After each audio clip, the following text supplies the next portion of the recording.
Hello, I'm Simon Whistler, you're watching TopTenzNet, and in the video today we're looking at the top 10 maps from history that changed the world.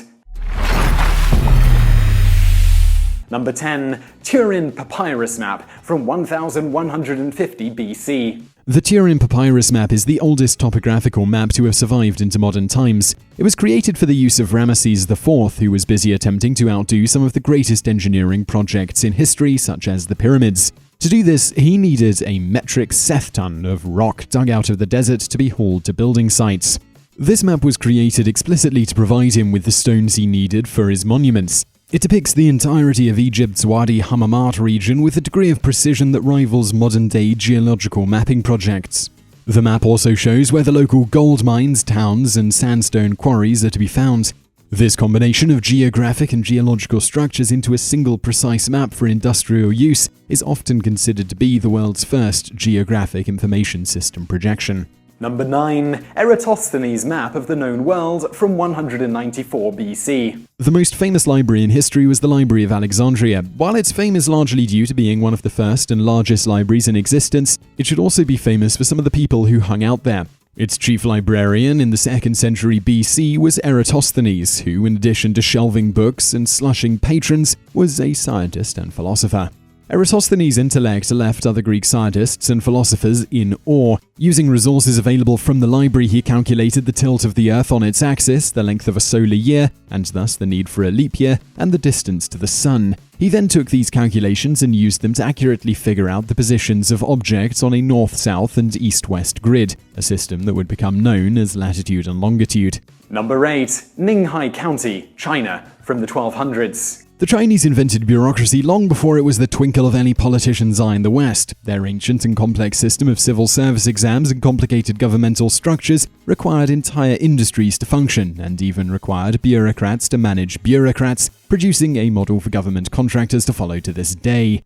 One of the things that made this work well was the Chinese system of maps. Every significant government appointee would start out their assignment with a packet that included a map of their jurisdiction. This map included census data, trade and tax data, and local social behavior. An army of cartographers were employed to constantly update these maps, a practice that is today fulfilled by organizations such as the US Geological Survey and Ordnance Survey. Number 7. Henricus Martellus's world map from 1490. Henricus Martellus's map wasn't the most accurate of its day. The further east you went, the less likely you were to actually get where you were going. To be blunt, it was a terrible map if you needed to get anywhere at all. It did, however, have a couple of very important things that it got right. First, it was the first time that someone attempted to depict the world as being round. There's a popular theory that this very map was the one Christopher Columbus used to convince the Spanish he could get to India by sailing west.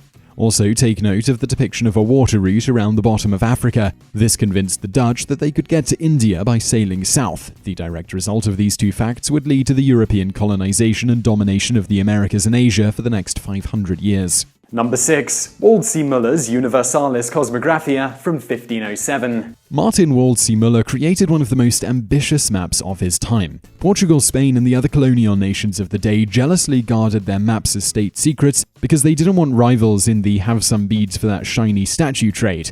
Waldseemuller managed to get his hands on a great deal of stolen information and used it to create the most comprehensive map he could. But even then, the map had a large number of inaccuracies, and would soon be replaced by more accurate maps with additional explored territories depicted. What really makes this map important is a little footnote. On the bottom left panel, Waldseemuller inscribed a homage to one of the explorers that had discovered some of the locations on his map. Feminizing the name Amerigo Vespucci, Waldseemuller gave us the name America. Number 5. Copernicus's De Revolutionibus Orbium Coelestium from 1543. Today we take for granted that the Earth rotates around the Sun, but back in the day this was a revolutionary and outright subversive idea. Suggesting such a thing could get you ridiculed, or worse, it was so bad that Prussian Renaissance man Nicolaus Copernicus didn't even want to mention the thought. However, he was eventually persuaded to release a book titled De Revolutionibus Orbium Coelestium, and I'm sorry if my pronunciation there is not right. Included amongst tons of mathematical proofs and astronomical observations was a map illustrating the idea by showing not just the Earth, but all 7 then-known planets revolving around the Sun. Despite his own religious nature, this won him severe chastisement from the church and led to him repudiating his own idea.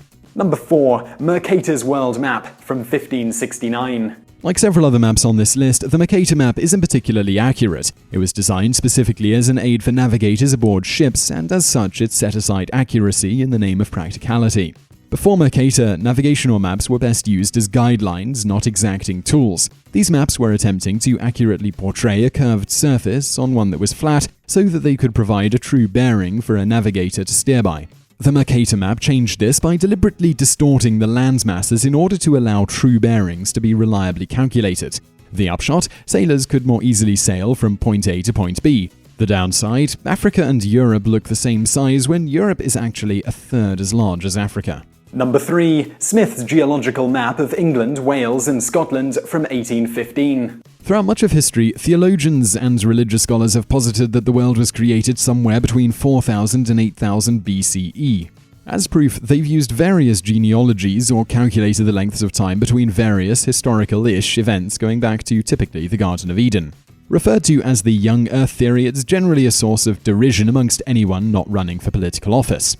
Geologist William Smith created that change. Even before Darwin, his project to map the geology of Great Britain was showing some cracks in the young Earth theory. His map revealed that the island's underlying rock resembled a many-layered cake that would have taken millions or even billions of years to lay down and harden. Naturalists like Darwin would seize on this and use it as the launching ground for the theory of evolution. Number 2. Mackinder's Geographical Pivot of History from 1904. Alfred Mackinder had a wacky idea. His thought was that certain key regions of the world had always and would always be the ones that influenced history. If you looked at the historical powers of the world, the largest and wealthiest populations, and the resources most important to them, you would be able to calculate the geographical pivot point of history. The theory went that if you controlled this area, you could essentially control the world. Mapping this out, he came to the conclusion that this all-powerful place was Central Russia.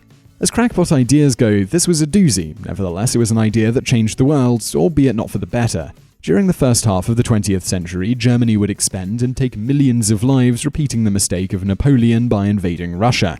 Twice. The closest they came was Kursk, creating one of the largest battles in history, but accomplishing nothing. Number 1. The Cuban Missile Crisis Map from 1962. There are plenty of ways the world could end, but the biggest headline grabber since 1945 is nuclear war. Ever since the bomb was invented, people have been predicting that it was going to be how our species checked out. With an estimated 16,000 bombs out there, it's not a particularly far-fetched idea either. At no time have we been closer than when the map here was sitting on the desk of President John F. Kennedy. On it, he had marked out the position of Soviet nuclear missile sites in Cuba in October 1961. Nuclear war could have started in no less than 3 different ways during the 2-week crisis. Soviet subcommanders had orders to protect Soviet ships by using torpedoes against the American blockade. The American Joint Chiefs of Staff unanimously believed invasion was the only solution, while Castro wanted to launch preemptive strikes.